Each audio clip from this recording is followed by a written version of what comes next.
હાલો જોઈએ તો આજે 27 જુલાઈ અને સોમવારનો દિવસ છે। આજે વહેલી સવારથી જ રાજ્યના અનેક વિસ્તારોમાં વરસાદ વરસી રહ્યો છે। આજે સવારના 6 વાગ્યાથી બપોરના 12 વાગ્યા સુધીમાં રાજ્યના 117 તાલુકાઓમાં વરસાદ નોંધાયો છે, જેમાં સૌથી વધુ બનાસકાંઠાના અમીરગઢમાં 1.5 ઇંચ જેટલો વરસાદ ખાબક્યો હતો।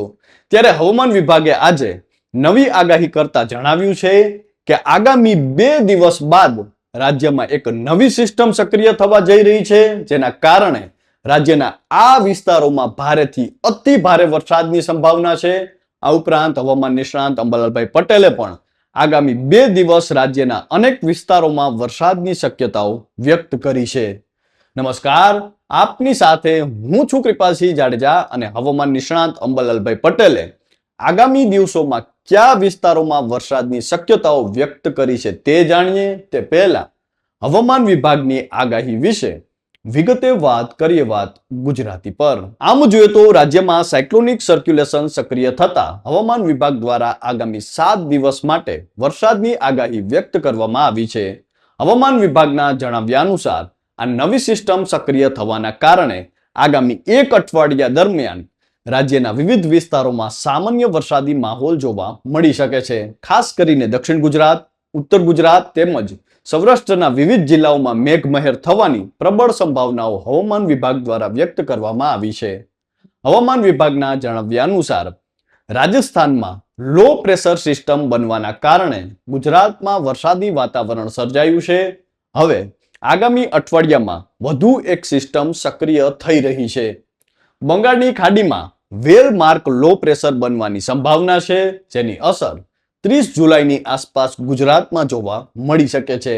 આ નવી સિસ્ટમના લીધે 30 જુલાઈના રોજ છોટાઉદેપુર, ભરૂચ, તાપી અને વલસાડમાં ભારે વરસાદ પડી શકે છે, જ્યારે 1 ઓગસ્ટના રોજ દક્ષિણ ગુજરાત તેમજ સૌરાષ્ટ્રના વિવિધ ભાગોમાં ભારેથી અતિ ભારે વરસાદ થવાની પૂરેપૂરી શક્યતાઓ વ્યક્ત કરવામાં આવી છે।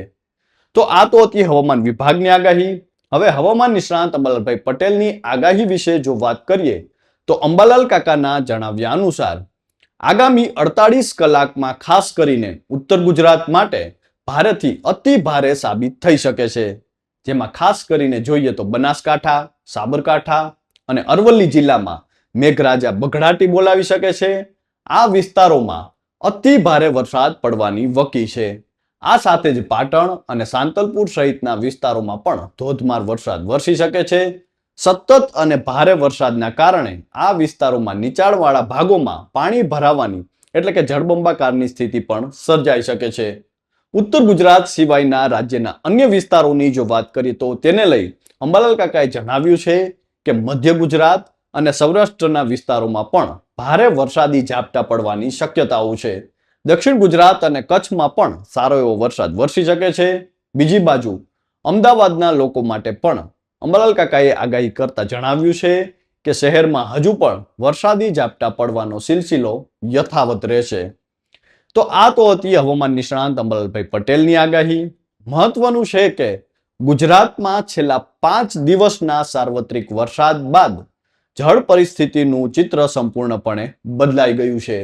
થોડા દિવસો પહેલા સુધી વરસાદની અછત અને પાણીની ચિંતાનો સામનો કરી રહેલું રાજ્ય હવે અનેક વિસ્તારોમાં પૂર જેવી સ્થિતિનો સામનો કરી રહ્યું છે।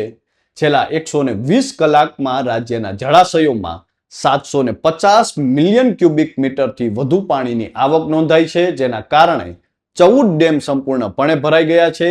21 ડેમ હાઈ એલર્ટ પર આવી ગયા છે। આ સાથે જ રાજ્યનો મોસમી સરેરાશ વરસાદ વધીને 52% પણ વધી ગયો છે।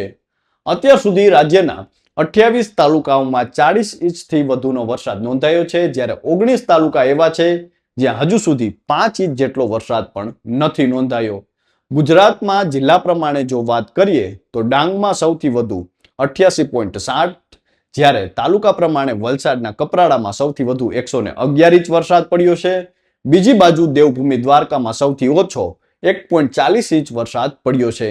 દેવભૂમિ દ્વારકાના દ્વારકા તાલુકામાં માત્ર 0.35 ઇંચ, ભાણવડમાં માત્ર 1.92 ઇંચ વરસાદ વરસ્યો છે। સૌથી ઓછો વરસાદ જો કોઈ તાલુકાઓમાં પડ્યો હોય તો તેમાં અબડાસા, લખપત અને અંજારનો પણ સમાવેશ થાય છે। કચ્છ અને સૌરાષ્ટ્રમાંથી ખાસ કરીને દેવભૂમિ દ્વારકામાં ઓછા વરસાદને લઈને હાલ ચિંતા વ્યાપી છે. તો આ તો હતી હવામાન વિભાગની આગાહી, હવામાન નિષ્ણાત અંબાલાલભાઈ પટેલની આગાહી. અને તેમની આગાહી પ્રમાણે જોઈએ તો હજુ પણ રાજ્યમાં આગામી દિવસોમાં વરસાદનો સિલસિલો યથાવત રહી શકે છે. હવામાન વિભાગે 2 દિવસ બાદ એટલે કે 30 તારીખથી રાજ્યમાં ફરી વરસાદી સિસ્ટમ સક્રિય થવાની શક્યતાઓ વ્યક્ત કરી છે અને જેની અસર દક્ષિણ ગુજરાત અને સૌરાષ્ટ્રમાં જોવા મળી શકે છે, જેમાં ભારેથી અતિ ભારે વરસાદની શક્યતાઓ વ્યક્ત કરવામાં આવી છે.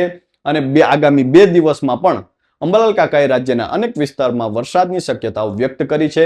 અને આમ જોઈએ તો અંબાલાલ કાકાએ જણાવ્યું છે કે તેમના દ્વારા કરવામાં આવતી આગાહી હોય છે તે અનુભવ અને નોલેજ પ્રમાણે કરવામાં આવતી હોય છે. લોકોને માનવી ન માનવી એ લોકોના હાથમાં છે. તો હાલ જોઈએ તો બસ આટલું જ. ફરી મળતા રહીશું વાત ગુજરાતી પર.